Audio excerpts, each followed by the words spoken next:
Hi, and welcome to Boot Camp. In this segment, we're going to be talking about the geometry of circles.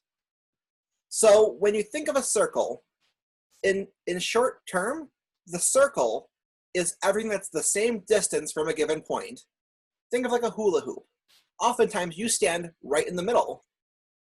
Think of any kind of thing that has that kind of circular shape. You can find a center that everything else goes around. Think of a merry-go-round. Think of what we often think of the sun. We have the center of the sun. There are two special terms when we talk about circles.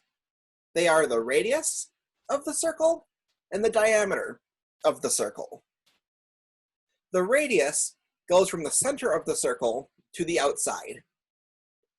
The diameter goes from one side to the other through the center.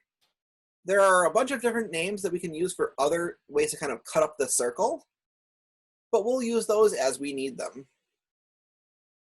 Importantly, notice that if I put the radius kind of back to back, I will have the diameter.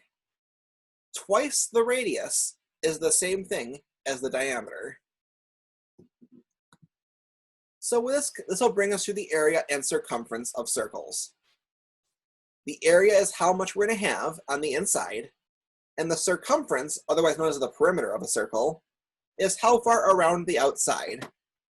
Now, if you look at the formulas, you're going to see this fancy looking symbol. That's pi. There's a lot that can be said about pi. Honestly, whole course is based on pi.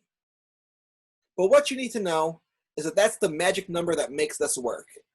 It's the most famous irrational number, and it's roughly 3.14159. It could go on forever. It is irrational, after all. Usually you'll just use 3.14. So the area of a circle is equal to pi r squared. The circumference is pi d, or pi times the diameter. If you want it all in terms of the radius, you can say that's also 2 pi r. So, for an example, let's have the diameter be 6 inches long. Ooh, we've got the circumference.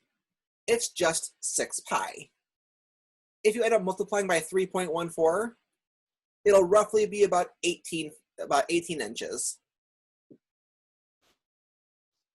As for the area, we have to take the diameter and turn it into the radius. If the diameter is 6, the radius is half of that, or 3.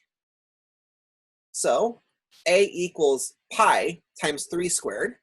3 squared is 3 times 3, or 9. So the area is 9 pi squared inches. Notice how the area will always have a squared unit. That was our segment on the geometry of circles.